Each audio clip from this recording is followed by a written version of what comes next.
Assalamu alaikum everyone. This is my third episode of series of videos about how to attempt paper 3, the practical paper. In my previous two episodes I have explained the introduction of paper 3, the layout of mark schemes, the mark distribution, the paper format, and then in the second part of this series of videos I explained about how to measure particularly the length or height or distances. Now here today we are going to discuss if in any practical activity during exam you have been asked to find out time of any activity or a time period of oscillations, then exactly how you will going to write down either the time period value or the time of activity. The important thing over here is how to read a digital stopwatch. As from last almost if I just go back in past, almost for the previous last 10 years, whatever the questions are coming either in June series or November series, continuously they are asking us when we arrange the exam to provide a digital stopwatch, and a candidate must know how to enter a measured value of time from the screen of stopwatch in the question paper. It is not required to have a screen printing. For instance, right now you can see that there is a stopwatch here, right, and some sort of time is displayed on the screen. So what exactly a time format which you are going to write down in your copybook? So first of all, you also remember one thing, the precision level of the stopwatch, or simply just change the color, the precision of stopwatch or watches is 0.1 second or 0.01 second. You can use both of them, but the recommended is 0.01 second, because in this case, since you have two decimal places for a second, the precision is higher than 0.1 second. So I always recommend, whenever you are going to write down a time value from the stopwatch, you should mention it up to two decimal places, 0.01 second. So now for instance, you can see here the time format, right? Always remember, if I just write it down like this here, see 0 dot dot 0 0 and then two zeros, these two zeros always represent centiseconds or 1 upon 100th of a second, these two zeros. Then these two zeros represent second and this zero represent minute. So it means if this is 37, it is supposed to be treated like 37 out of 100 plus this amount is 13 second, and the minute area is still right now 0. So let's see how you're gonna write the correct value of time right now as shown in the screen of this stopwatch.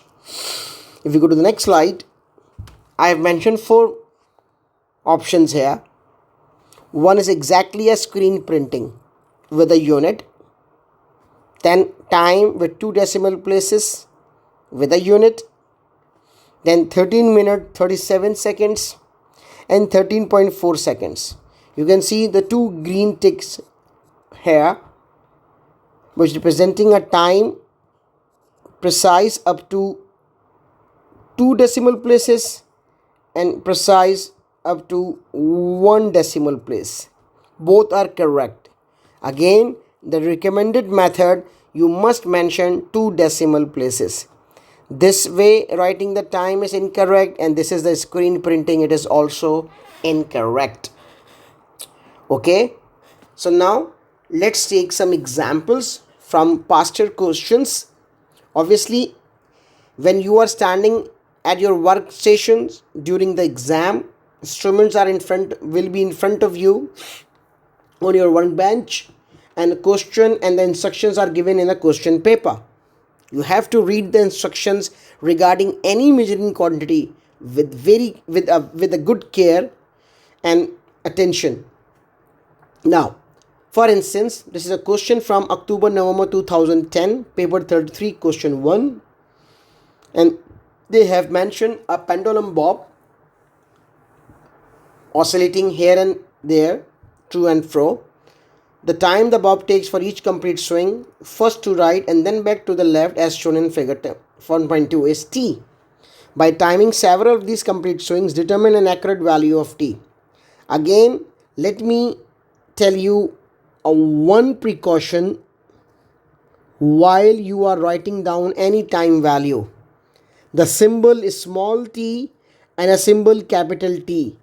These two symbols, which can be used for time activity, have a particular meaning. A small t stands for, by default, if you mention any time with the symbol small t, examiner will consider this a time of activity. Or maybe if the activity is for oscillations, then time for many oscillations. Sorry. And capital T will be considered time for one oscillation. If you mix up with the symbols, definitely you will lose a mark on it. So your presentation must be very tactful and in an organized manner. So let's see how you're gonna write an answer here. I'm really sorry again. Okay, so when you oscillate this pendulum, you have to first decide how many number of oscillations you will take. All right, and you can take either 5, 10, 15, 20, depending on how much time you can avail for this particular part question. So I'm giving you a recommendation: always select 10 oscillations. It's a median value. You can also take 5, you can also take 15, but 20 will consume time and you have to do so many other things in the paper. So time for number of oscillations, you need to keep the time number of oscillations 10. So you will let the pendulum oscillate for 10 oscillations, right? Record its time here. Do it again at least 2 sets of timings. Take an average. And then average divided by number of oscillations. Obviously, average is T1 plus T2 divided by 2.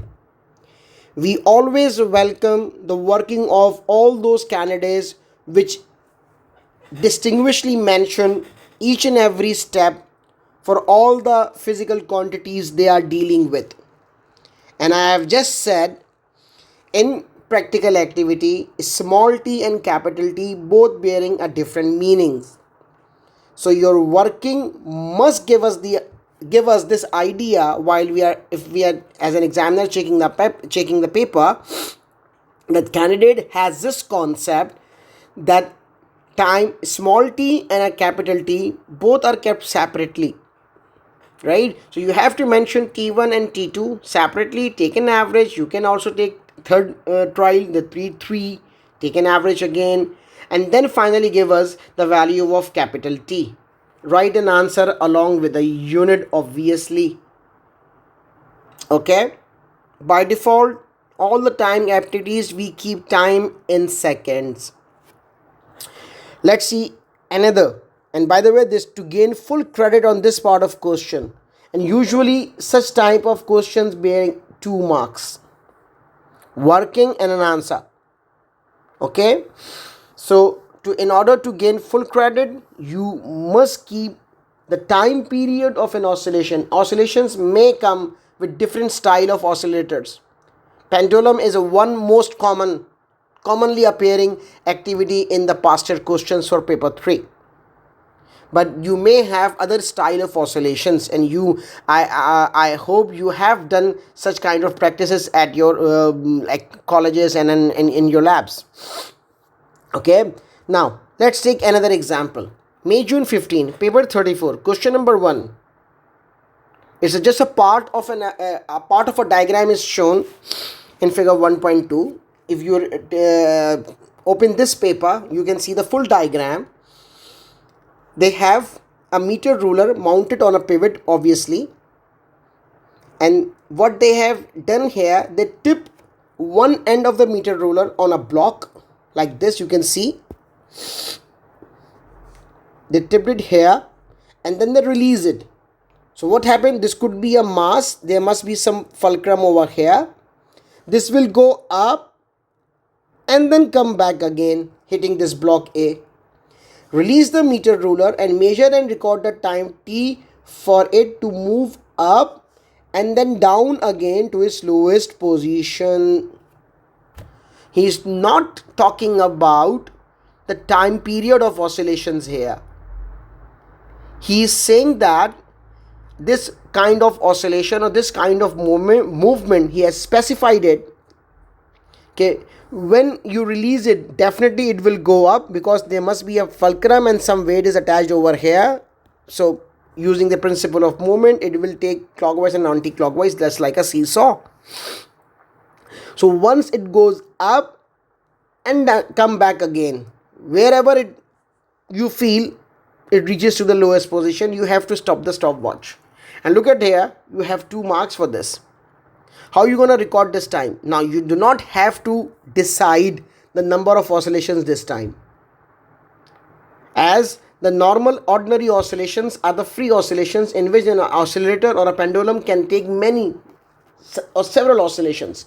But here it's a kind of, you can say, a seesaw. So it will take either 1 tip or 2 tip and then it will be slowed down because of the loss of energy. So what we are expecting then, how to work out with this particular part? Look at there. When you let it go and try to record the time, the first attempt directly T1, the second attempt T2, and a final value as a T average. No need to mention a small t and then convert it into the small capital T. No need here. Okay. So this is another style of oscillation where you need to keep a time. So you have 2 methods, 2 different methods, but both are dealing with the time from the stopwatch. Alright, let's see another one. Okay, sorry. Yeah. This is from 2010, paper 31, October-November series.